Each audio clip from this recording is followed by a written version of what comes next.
Bismillahirrahmanirrahim. Assalamualaikum warahmatullahi wabarakatuh. Kembali lagi dengan saya David Afrinsya. Kali ini video ke-20, video tentang curhat saya setiap hari tentang apapun yang ada di pikiran saya saat ini. Yang belum tahu, perkenalkan, nama saya David Afrinsya. Saya adalah seorang pengusaha internet marketer dan bapak dari 2 orang anak.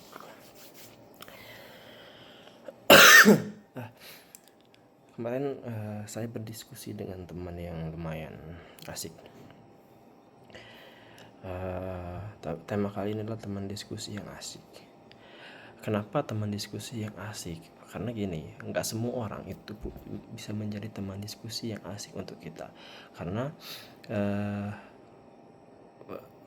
nggak banyak orang yang bisa menyamakan kedudukannya, menyamakan kesukaannya.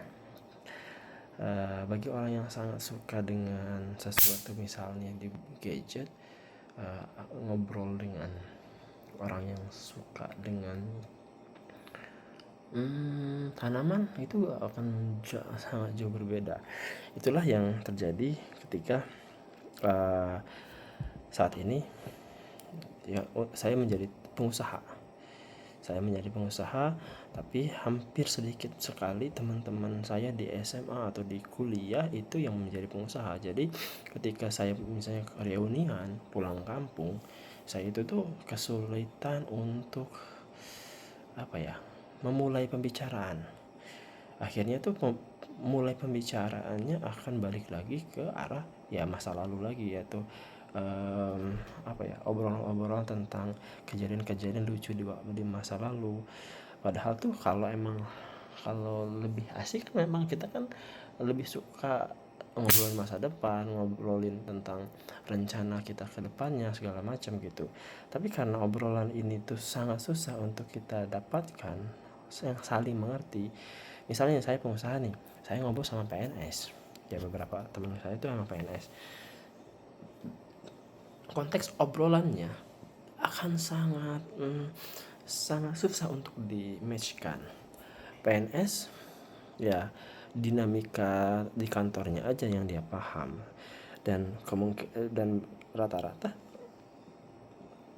diskusi tentang di PNS itu yang saya dengar ya mutasi kerja, proyek ini, pekerjaan ini, atau dapat perjalanan dinas, atau bahkan gosip-gosip tentang kepegawaian. Sedangkan kalau saya ya nggak nyambung sama sekali, apalagi saya berada di kota yang berbeda dengan mereka. Misalnya saya pulang kampung nih ke Bengkulu Selatan, saya ngobrol sama teman-teman alumni saya, alumni SMA, yang nggak nyambung, susah emang enggak.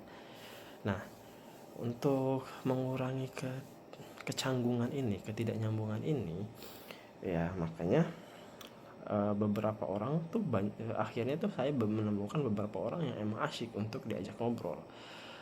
Nah, orang yang asyik yang diajak ngobrol ini tuh emang secara dia itu emang pertama emang ekstrovert, suka ngomong. Tapi kedua, yang lebih asik lagi adalah dia punya pengetahuan banyak hal tentang banyak hal juga gitu. Nah, kenapa ini perlu? Karena perspektif dia ngajak ngobrol sama orang lain, ya dia bisa nyambungin. Nah, trik yang paling gampang untuk dilakukan adalah ya dari guru saya, ya kamu harus rajin baca buku, dan jangan membaca buku yang satu tema doang. Kalau kamu suka tema tentang teknologi, jangan lupa belajar tentang psikologi. Kalau kamu suka belajar tentang matematika, jangan lupa juga belajar soal biologi gitu. Biar apa? Ya dulu ya, zaman sekarang tuh agak susah kita menemukan ilmuwan-ilmuwan yang hampir semuanya bisa. Misalnya ilmuwan zaman dulu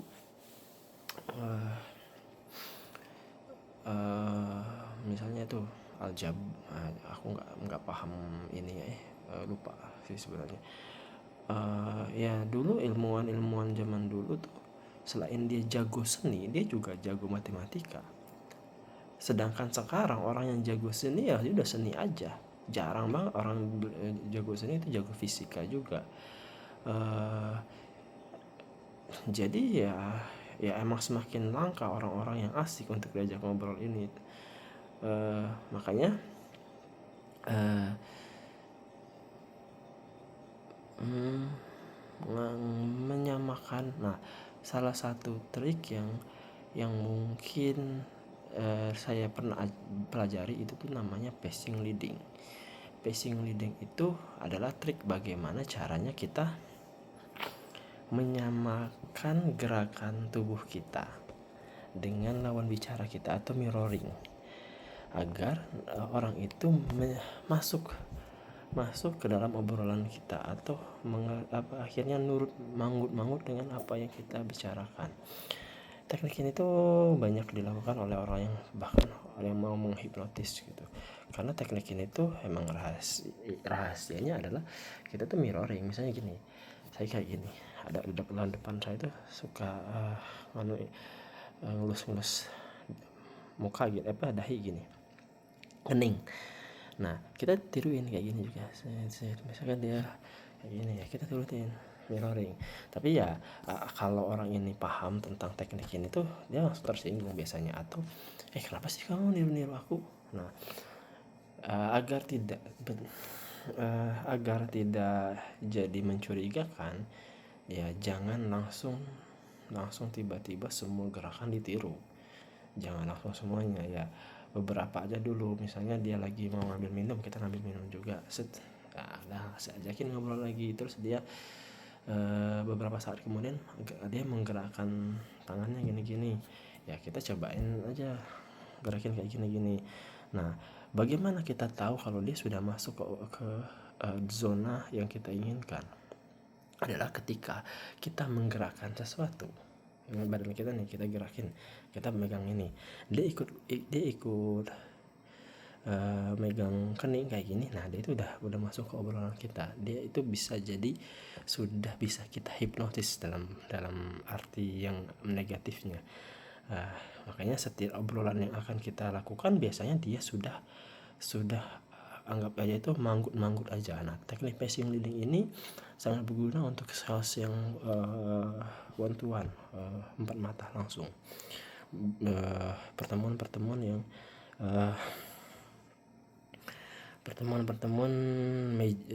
depan-depanan. Kalau lagi di kafe atau lagi di restoran makan gitu kan lebih enak. Tapi jangan pernah lakukan teknik ini di